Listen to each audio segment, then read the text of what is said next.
Dude, thank you so much for taking the time to join me today. How are things on Thanks. your end? Thanks for having me in. Thanks for having me on. I appreciate it. Everything's going good here. Obviously, we had to scramble a little bit yesterday. Our last charity event for the season is coming this Saturday with Operation Knockout, and our 13th year doing the amateur fights with Tough Enough, and we were going to do it at Las Vegas Harley. They were giving us a showroom and everything, moving their bikes and going to allow us to do that. And then the county commission decided that that wasn't zoned for that type of event, and they put the kibosh on it yesterday afternoon.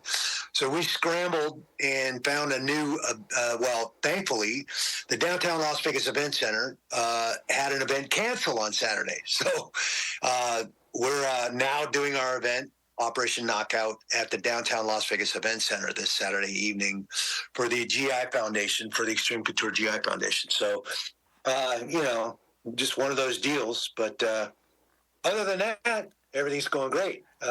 Having fun, staying busy with the PFL, Professional Fighters League, and commentating and doing the analyst work for them. Still chasing acting jobs. I just finished a nice horror film in August called Pitfall. Oh, nice. That was a blast. I got to be the psycho running around the woods killing people, so it was a good time. I love a good horror film. Yeah. This one had a little character. They actually give a little backstory and what makes someone like me as crazy as I am in the movie. So I like that. It was good. Awesome. Great to hear. Let's dive right in. You've had an incredible journey from your time in the United States Army to becoming a legend in MMA and then transitioning into Hollywood. I love to start by going back to those early days. Can you tell me a moment from your military days that still sticks with you? Something that maybe influence your life and career today? I think that first year making the All-Army Wrestling team in 1985. I joined the Army in 1982 to support a new family. I had a kid on the way, and college wasn't going to cut it. I had to find a way to make ends meet, and joined the service in that October of 1982. First duty station was Hanau, West Germany. I thought wrestling was done for me when I got married and had a kid on the way. Little did I know, at the peak of the Cold War in Europe, we had 5 million soldiers stationed over there and huge sports programs. And certainly wrestling and boxing were some of the bigger ones. So I ended up back on a wrestling mat, won a couple of U.S. Army Europe championships, got a chance to try out for the All-Army Wrestling team in 1985, and ended up making the team. Little did I know, the Inter-Service Championship was an Olympic qualifier, qualified me for the Olympic trials in 1988, and I became an alternate on that 88 Olympic team as a soldier. I think I didn't have the confidence in myself to compete at that level until I joined that team and got that coaching and those training partners and all those guys, so many of which are still some of my best friends to this day. I think once you take that oath and wear that uniform, it changes your perception of the world. I don't think that's a switch you just turn back off. I think I look through those eyes in everything that I see and everything that I've approached since that time at 19. So very formative time in my life. And that work ethic, that diligence, that attention to detail that I learned wearing that green uniform has carried me down the road and allowed me a lot of the success that I've had. Indeed. You mentioned your first duty station was in Germany. Where did you go to basic training at? Basic training was at Fort Bliss, Texas. It was originally scheduled for South Carolina, Fort Jackson, but that was full. And so the overflow was Fort Bliss, Texas, and I ended up in Texas. I went through AIT at Fort Rucker, Alabama for air traffic control. Nice. And then my very first duty station was Hanau, West Germany. Spent 3 years there. It was an accompanied tour. My wife and my newborn young son, Ryan, came to Germany and lived with me over there for 3 years. And my daughter, Amy, was born in Frankfurt while we were stationed there. Awesome. Moving into your mindset and life as an MMA fighter, fighting in the Octagon takes a special kind of mindset. Has there ever been a side of you that only comes out when you're in a fight? That's absolutely true. I think a lot of people have trouble kind of relocating and dealing with those two sides of my personality because I'm a very congenial people person outside of the cage. But when you lock me in a cage, That other side of me definitely comes out. I want to break you. I mean, that's my job every time I step up in that cage is to make you quit, make you work harder than you want to work, and break you psychologically. So that was my job on a wrestling mat, and that certainly was my job when I transitioned to fighting in MMA. So it takes a specific mindset, a specific type of training, and training partners in the training environment to develop that attitude and find that barrier that we all have. When your brain starts screaming, I'm tired, I want to stop, and your body, you figure out very quickly that your body can go a lot harder and a lot longer than your brain. So that's a barrier I think every one of us as athletes is looking to find and figure out how to push that barrier back and make it harder to get to that point. So I feel fortunate through the sport of wrestling. I learned a bunch of those skills and developed some of the mental skills that it takes to deal with such an adverse sport. You face some legends in the ring. Is there one fight you go back and redo if you could? And what would you change about it? I never had a lot of regrets, honestly. I think, everybody talks about the fight that never happened, the Fedor fight. At that time, I chased that fight for a while, and most rankings had him number one and me number two in the world, and that was the guy I wanted to fight, which obviously never happened. But I never had regrets. You make mistakes, you lose fights, you get caught here or there, and those are your opportunity to learn. Those setbacks are important in your journey. So you need to embrace that. And I never shied away from that. I mean, I have a 19-11 fight record. Everybody makes a big deal over, 6 world championships. So yeah, that means I lost it at least 5 times. And the truth is I lost it all 6. So show me where a true warrior and champion spirit is. It's not in winning all the time. It's how you deal with the adversity of the setbacks, how you deal with those losses that are most important, and coming back from those and getting back in there and finding a way to win again. I think that's, in my mind, championship spirit. So thinking of what's most important in MMA, it's such an intense, all-consuming sport. How do you find that balance between your life as a fighter and your personal life? If there's been sacrifices made, that's exactly where it's happened. Time with my family, time with my kids, time away to train, to travel, to do all the things that we do as athletes. I'm someone who's been divorced 3 times, and 2 of those 3 divorces were certainly during my era as a professional athlete. So that's been a big challenge. Juggling and balancing all of that with your personal life that's where the sacrifices get made. And if I have regrets, that's where they're at as well. That's time with your kids and your loved ones that you won't get back. And unfortunately, sometimes that's the sacrifice you have to make if you want to be the best in the world at something. Diving into a little bit of your legacy, you're known as a fierce competitor, but there's obviously more to you than what people see in the ring or on screen. Do you ever feel like Randy the man gets overshadowed by Randy the brand? I try to keep it pretty simple. I don't tend to get caught up in a lot of that. I do the things I want to do. I do the things I love to do, but I don't get drug into doing things that I'm not comfortable doing. So I really haven't had an issue with that. It does get overwhelming sometimes. I realized early on in my fight career that I lost a big piece of my autonomy. To get recognized in public and have people want to take a picture with you or video you when you're just walking across the parking lot or whatever is a strange thing. And it's not something I think I'll ever get used to. At the same time, the golden rule is the golden rule. You try to treat people how you want to be treated. And I try to do that as often as I can, operate from a place of humility. I believe every single person I meet is better at something than I am. And with an open heart and an open mind and operating from a place of humility, I have a chance to learn from that person. And so I try to keep that attitude about everybody I meet. Certainly know when I'm going to a fight show or wherever, I'm going to get overwhelmed with pictures and autograph requests and all that stuff. That's part of the landscape of this whole thing. I'm never shied away from that, and I don't think I ever will. I also don't think I'll ever get used to it. It's a weird thing to have people, kind of act that way around you. They get all kind of freaky and not, it's a weird thing. But we have amazing fans in this sport. They've always been great. And again, I try to keep it simple, operate from a simple place, be myself, never put on a persona or anything else. And I think the fans, whether I won or lost, appreciated that. Again, I try to come from that position of humility. You've managed to stay in fighting shape longer than most. What's been your key to longevity, and how do you keep both your body and mind at your best? I mean, you're looking pretty young, looking pretty fit. What's your secret? Thanks. I appreciate that. It's certainly a lifestyle. MMA as a lifestyle is something we do on a regular basis. And just because I've retired from fighting doesn't mean I don't get in here to the gym and train, do a lot of circuit training anymore, some light sparring here and there with some friends and people I know. I would love to be grappling and competing in grappling, but the discs and the neck are pretty worn out, and I don't really want to have a fusion or a surgery.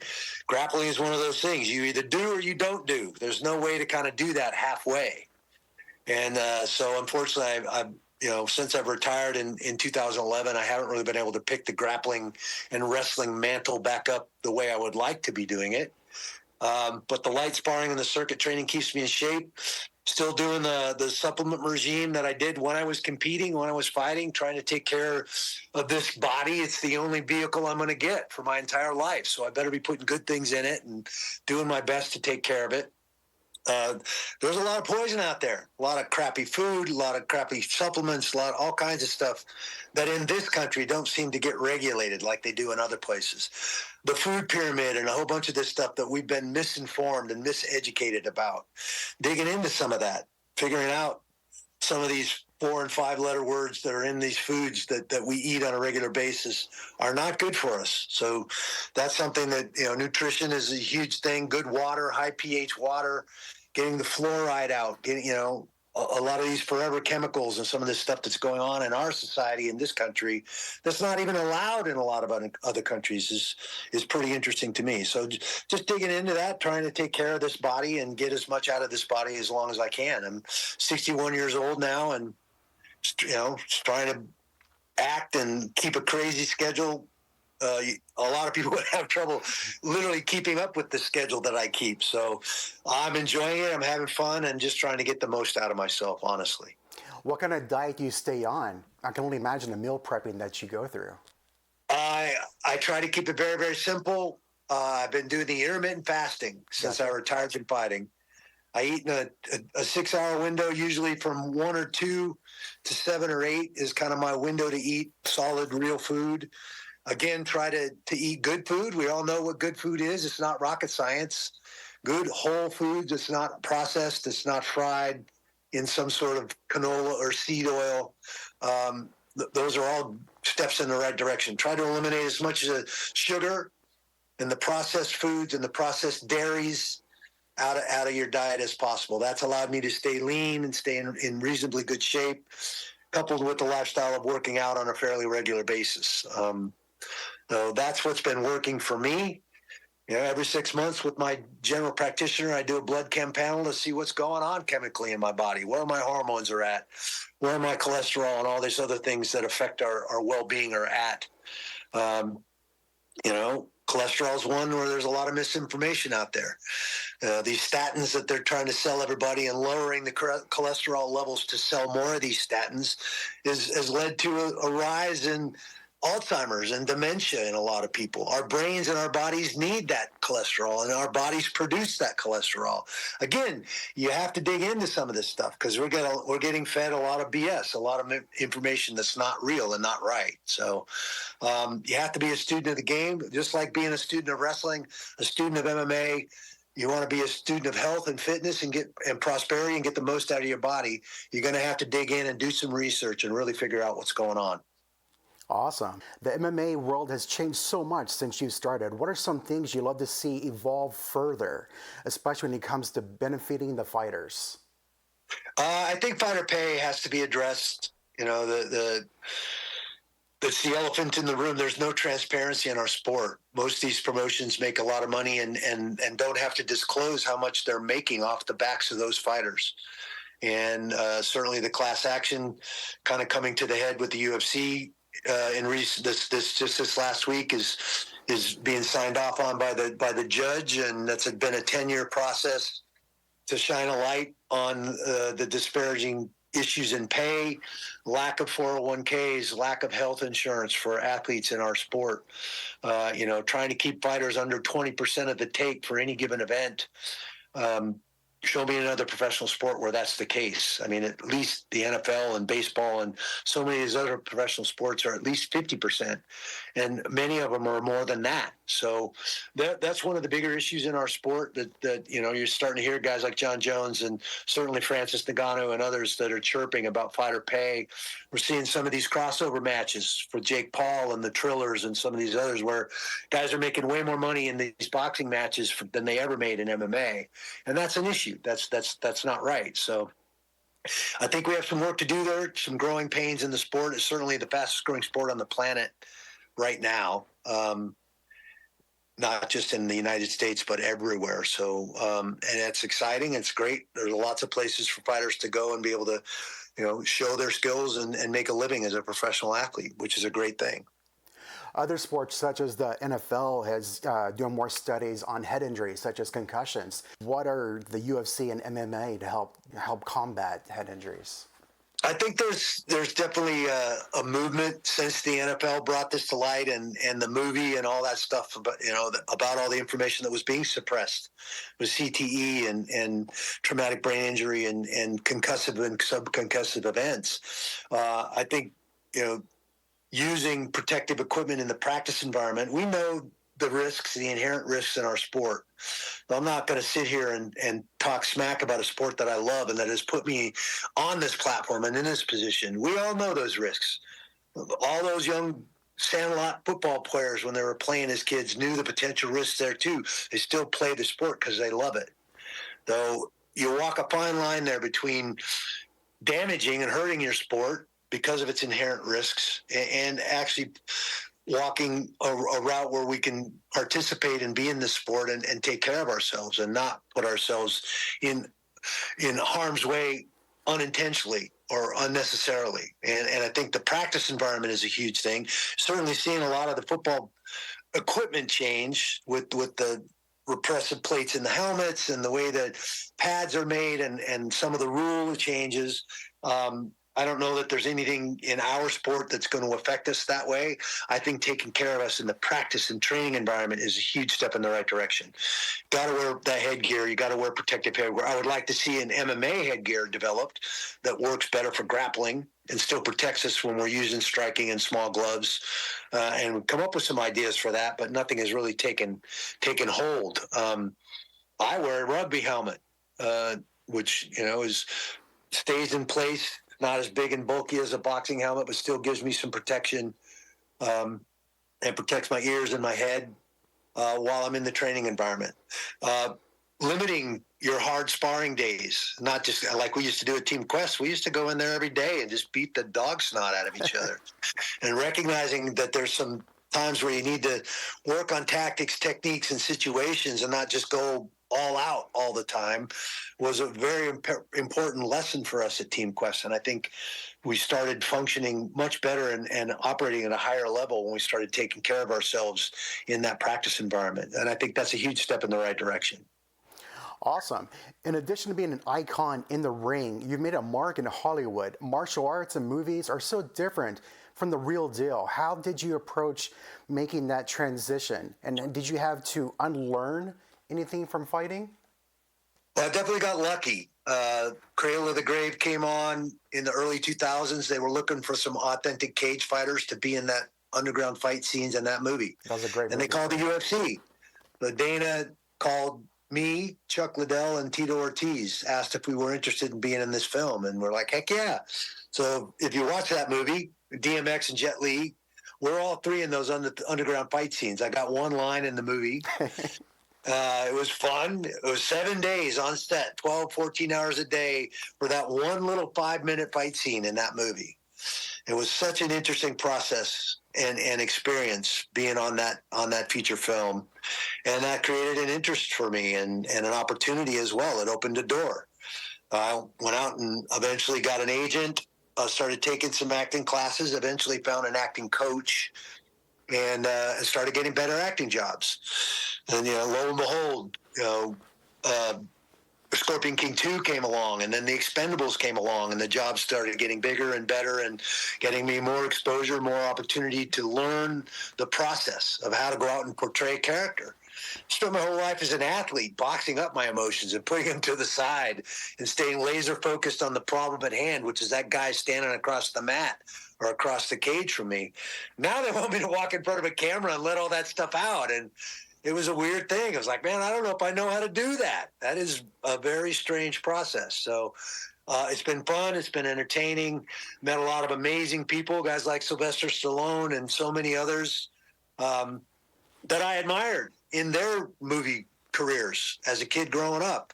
Rambo and Rocky and all those films. So getting to rub elbows with guys like that and learn from guys like that are some of the best in the industry has been a remarkable thing for me. So it's not something I ever saw myself doing. I think I played Tiny Tim in the 6th grade play, The Christmas Carol, but that was it. God bless us, everyone. And I've read that you also voiced some video game characters. I've done a little bit of that with EA, and played a military character in a video game as well. That was fun and interesting. Obviously involved with the very first EA game with me and Fedor on the cover of that game, and that was. I was never really big into gaming, and I had to learn to play that game so we could publicly promote the game up in Universal Studios. And I got my butt kicked playing the game up there with Fedor. So it was fun though. But voice acting, and especially video games, that's a whole different genre that I'm sure you're used to. I mean, the regular acting, being the stuntman and MMA fighter. How was it going from into voice acting? I've done a few of those. Read for a few of those cartoon voices, and also done a few of the video game voices. And it's certainly a lot easier doing the voiceover stuff than actually being in front of a camera and having to act and portray a character, not just speak like a character. So I found the voiceover stuff to be pretty easy, frankly. It wasn't that big a challenge. Memorization's never really been a big issue for me. I was an air traffic controller in the Army, had to memorize call signs on the spur of the moment and all that phraseology. I was a foreign language and literature major in college. I had a degree in foreign language and literature. I specialized in German, which is all rote memory, learning grammar and verb conjugation and all of that stuff as a foreign language student, all rote memory. So memorizing a script, learning my sides for the day or the scenes we're going to do that day, or it's never been an issue for me either. Walking out of a tunnel in your board shorts to potentially get kicked in the face sets the bar pretty high for getting nervous about too much of anything. So I was never really nervous about being in front of the camera. And I think being involved in the first couple seasons of The Ultimate Fighter was great prep too. You forget you're wearing a microphone. You forget there's a camera there. Sometimes to your own demise, you say and do things on camera that you maybe wish you hadn't after the fact, after they edit that. So luckily, I think being involved in those early reality shows was a good test as well, a good place to be, to kind of get used to being in front of a camera and get used to being yourself and doing things in front of a camera. So I think all those things coupled to making it pretty easy for me to walk out and find a character, memorize those lines, and find a way to portray that person they want me to portray. You mentioned having extra language skills. As an air traffic controller, did you have to go to the language school in Monterey, California? I think it's called DLI. Everything we did there was in English. Okay. Just had to learn the phraseology for ATC, for air traffic control. That school for me was at Fort Rucker, Alabama. That's where my advanced training was for air traffic control school.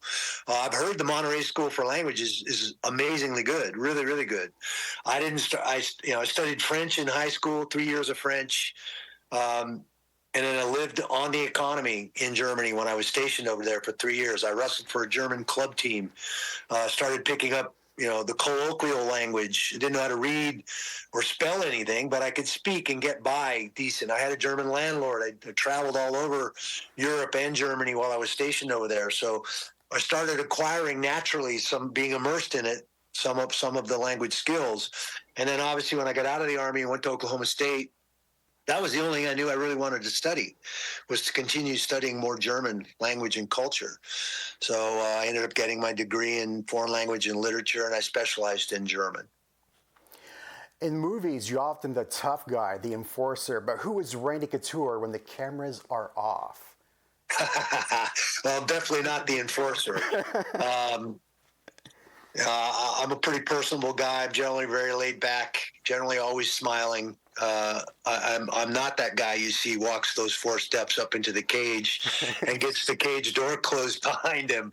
But that's the duality of I guess my personality, if you will. Um, yeah, I think I was in 2 street fights my entire life through school, in junior high and high school. I was never in trouble. I was never that guy. So, started wrestling at 11 years old, and fighting just kind of became an extension of wrestling for me. Looking into your legacy and in your giving back into charity, you become such an influence in both MMA and in life. How would you like to be remembered, especially by younger fighters coming up today? I think if they recognize me as somebody who represented the sport with integrity and tried to keep it simple and just be myself and go out and compete the best way I know how, be a student of the game, then I'll be happy. I tried not to set any personas or be anybody that I wasn't, and just try to keep it very, very simple and be who I am. And I think in many ways the fans respected that, and didn't seem to get the big mass exodus of fans whether you won or lost. They kind of rode me and stayed with me regardless of the outcome of my fights, and I really appreciate that. We have great fans in this sport. With all that you've accomplished, tell me about your calling that you've back to the MMA community and also to the veteran community. Well, that was a very important time in my life. 19 to 25 years old, I took that oath at 19 and spent 6 years in that uniform as a United States Army soldier. I was a sergeant in the Army by the time I got out. And it's not a switch that you just turn back off. I think once you've had that experience, I think you look at the world in a very particular way because of it. And now a different place in my life, after 14 years as a professional athlete, I get the chance to give back to that community that shaped me in so many ways. Got to go to Iraq in 06 on a morale visit and spend 12 days on the ground over there, and got to go to Walter Reed and Bethesda and DC in 07 and tour the wards and visit the Fisher House and the caregivers of soldiers that were there who had been wounded. And it was through those experiences that I recognized that some of the deficiencies and things that are going on with our soldiers and the lack of care that they're getting through the VA and through our government. So obviously I wanted to find a way to alleviate some of that, to raise some awareness about some of that. And that's how the Extreme Couture GI Foundation came to be. We filed for 501c3 status in 07 after visiting the hospitals that spring. And wanted to find a way to help these people, to get some money in their hands, take that pressure off them, and make their transition back to civilian life smoother, if possible. And we've managed to been able to do that for the last 16 years with the Extreme Couture GI Foundation, and opening up our gyms in Nevada to MVP, Merging Vets and Players, and vetsandplayers.org, recognizing that all those retired athletes and soldiers, when they walk away from their uniforms, struggle in that transition state. So giving them a place to work out and get reconnected with like-minded individuals in the community where they can share their struggles, not only get back in shape and continue the fitness goals, but share their struggles and lean on each other has been hugely powerful. And excited to be part of Merging Vets and Players, as well as the Extreme Couture GI Foundation. Obviously, we have big fights this weekend on Saturday. It's our last event for the year for XCGIF. Tough Enough helps us put on this amateur show, and all the proceeds from this show go to my foundation. So Tough Enough, you're probably familiar with Tough Enough. My son Ryan, Ronda Rousey, so many amazing pro fighters started their careers in that amateur ranks with Tough Enough. So we're very happy to be teamed up with them and have our event at the downtown Las Vegas Event Center this Saturday at 7. It's going to be a good night. Awesome. With Veterans Day approaching, what's special message, what advice would you give to those veterans going through those mental hardships, going through those tough times? What advice could you give to those veterans? I guess if I had some advice, to recognize that you're not alone. There's a lot of us out here that are running small foundations that are trying to do our best to put modalities in your hand to help you through that transition, to help you through those situations, through some of those dark times that we all drag around. And survival guilt is a real thing. You can go to xcgif.org. There's a portal there for financial assistance. There's a portal there to help get counseling assistance if that's what you need. We're trying to do our best to help. We connect with a lot of other small foundations that provide equestrian, service dogs. There's all kinds of us out there that are trying to find ways to help and to alleviate some of that stress in that transition state. So come check us out. Come to the event on Saturday. Help us out. Help us raise awareness. Help us raise some cash to help some of these folks out. With your fighting days behind you, what's next on your horizon? Any big project goals that you're excited about? Tell me more about that horror film. I'm absolutely having a blast chasing films and acting jobs. I just finished a fun movie in August called Pitfall, where I play the psycho out in the woods, hunting down campers and hunters and killing them. It was a lot of fun. That's the fun part of acting. You get to say and do stuff you would never do in real life. But it was a fun movie. Great young cast and great group of people to work with up in Vancouver, British Columbia. So I really, really enjoyed it. Obviously, Expendables 4 came out last year. That was a big film and has done fairly well. Hopefully, we'll get to make a fifth one. Who knows? You just never know these days. Yeah. All right, we're going to switch it up with a couple of fun ones. If you could go back and give your 20-year-old self one piece of advice, what would you tell yourself? Probably to hold off on getting married until you know yourself and can find your own ass with both hands. Yeah, I think I would have told myself that too. I got married at 18. Ryan was born by the time I was 19, and that's ultimately what led me to the Army. You just never know what doors are going to open. Have some faith that you're going to end up where you're supposed to end up, and you're going to meet the people you're supposed to meet, and ultimately find your way. And certainly scared to death as an 18-year-old with a baby on the way, and joining the Army was a way for me to support that family and find a way through.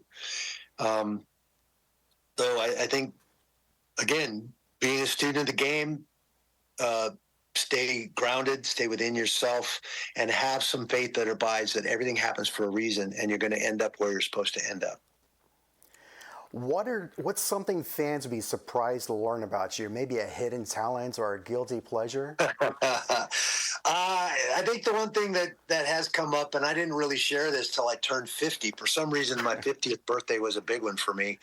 I was done getting punched in the face, and I started sharing some of my poetry. I've been writing poetry since I was in college. Nice. I never really shared any of that with anybody. And there was something about living half a century or making it half a century and turning 50 years old that was a bit of an epiphany for me. And I started sharing some of that stuff and some of those experiences, some of that poetry, some of the things I had written. That really surprised a lot of people. But I would imagine so. Big guy, the soft side. That's true, but don't tell anybody. We all have comfort foods. Is there a go-to meal that you can't resist, especially after a tough workout? Man, I'm a steak guy. I love a good steak. When I was competing and all of that, I had to steer away from the dairy, especially the ice cream. I've always loved ice cream since I was a kid. And I remember after winning the state championship my senior year, I literally sat down with a 2-liter bottle of root beer and a half a gallon of ice cream and ate the whole thing in a giant root beer float. So cookies were the other thing that I was a bit of a cookie monster as well. So those are things that I I have to do in moderation. I can't do as often as I like. Now, steak, on the other hand, I will eat that every night if you give me the chance. So, How do you take your steak? Are you a rare guy? medium rare, Medium rare. absolutely. Yeah. Outstanding. And I Yeah. always ask this of my fellow veterans, what was your favorite MRE? Chili Mac. Indeed, the chili mac. Awesome. Absolutely. And the Chicken a la King. The Chicken a la King wasn't too bad. it was okay, but the chili mac, that was like an all-time classic. Yeah, everybody fought over that one. If you could have dinner with 3 people, living or dead, who would you pick? Well, I definitely want to have dinner with Jesus. Awesome. I have a lot of questions. Who else? I would love to have dinner, like I said, with Clint Eastwood. And obviously Clint is, what is he, 97 now? Yeah. Unbelievable. And still kicking and doing really, really well. He's another guy I would have a lot of questions for. And a former soldier, obviously admire his acting career, his directing style. He would definitely be somebody I would love to have dinner with sometime.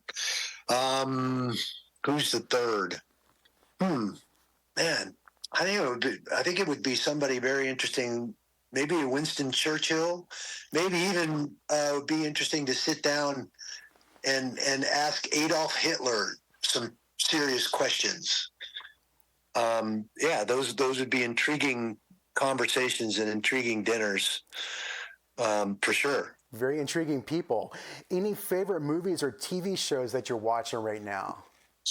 I just finished Black Sails. Black Sail. Is that the pirate? It's an older series about pirates in Nassau and the islands, and very, very well done. Been watching that for a couple of weeks here and there. When I get a chance to watch TV, I've been getting through that. I just watched the last episode of the last season last night, and it was very, very well done.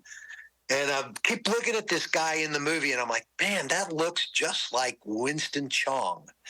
And sure enough, I looked it up, and it was Winston Chong. So when I did Scorpion King 2 down in Cape Town, South Africa for 6 weeks, Quinton Chong and Winston Chong run a Muay Thai school there in Cape Town, South Africa. They're both Muay Thai world champions. And struck a friendship up with those guys when I was there working on the film and trained and visited in their gym. And then Quinton, Winston's brother, came and stayed with me for over a year and trained me personally in Muay Thai for a few of my fights. And I fell in love with Muay Thai. I found so many similarities to Greco-Roman wrestling, which was really shocking to me. But watching this series, and I'm like, man, that looks so much like Winston. And it turned out to be Winston, which kind of blew my mind. So it was really funny. Pretty cool. And lastly, before we wrap up, what are you currently listening to? What's on the Randy Couture playlist? I have been very immersed in yacht rock for quite a while now. Yeah, I'm intrigued. I love kind of that 70s and 80s soft rock. I've seen a few like Yachtly Crew and the Windjammers and the Docksiders. There's these bands out there now traveling around playing this music very, very well. And I love live music anyway. Oh, so anytime cover bands. Yacht rock is a style. It's an old podcast that kind of made this style. Anything to do with Kenny Loggins or Michael McDonald is what yacht rock is. Air Supply, one of my favorites. Yeah, so definitely into that. Went to college in Oklahoma at Oklahoma State. Country music came on my radar at that time. It kind of grows on you like a fungus. And I love country music as well. Classic rock. I mean, I graduated high school in 1981. Back in Black, AC/DC, Scorpions, Steve Miller Band, Heart. And then, while I was away in the Army, all the grunge music hit the scene in Seattle. So I always loved all that classic rock and all that grunge. That's kind of, those are my jams. Those are where my playlists lie, for sure. Were you airborne qualified as well? I was air assault qualified. I put in for jump school twice while I was in the Army. Both the class dates I got would have taken me out of Army wrestling for that season. I couldn't afford to do that. I've jumped twice with the Golden Knights, both tandem jumps, and I've jumped solo twice now as well. since I've got out of the Army. But while I was in the Army in the 101st Airborne, I was a dope on a rope. Awesome. And what was your most motivating song that got you through like tough moments in the Army? Mine was when we were going on airborne ops. We had jumped to Lincoln Park or Rage Against the Machine, Killing the Name Of. What got you and your brothers motivated? Oh boy, it's funny because Coach Winter was our coach on the Army team, and I remember my first year was 1985. I tried out for the team, and Coach would bring this boombox to the practice room every day. But the only music he would play was oldies, the Temptations, the Spinners, that kind of music. And the guys would bitch and moan and, come on, Coach, put on some rock, put on some rap. But he's like, nope, that's Greco music right there. That's the only thing we're listening to. And then I remember the first time he didn't bring the boombox to practice. And all the guys were like, Coach, where's the music? We need the music, Coach. We need the Greco music. So I spent 4 years on that team listening to those oldies. And I think Coach did it at first to be a distraction, to try and get us out of our game and distract us. But we all got into the groove of that music and fell in love with that music. And that became the music that put you in fight mode, that put you in that mode that you had to be in to go out there and compete and wrestle in those matches. And I used that music as I transitioned, to fighting as well, for that same thing. That was the music I practiced to and sharpened those tools to every single day. So that became the music I wanted to hear when I was going out there to actually execute and get it done on the mat or in the cage. Brian had his own musical flavor. Grew up in a little bit different era than I did. He was into certainly some of the grungy stuff, growing up in Seattle as well. But he had a lot of musical tastes that I wasn't into.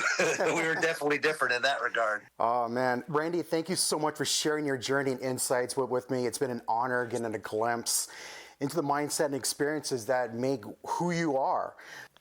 Well, I just appreciate you having me on, man, and allowing me to expound on this journey for me. It's been a ridiculously amazing journey. I pinch myself every single day. I feel very, very blessed to have experienced a lot of the things that I've experienced and been able to be on this ride. It's been awesome, frankly. And so thank you.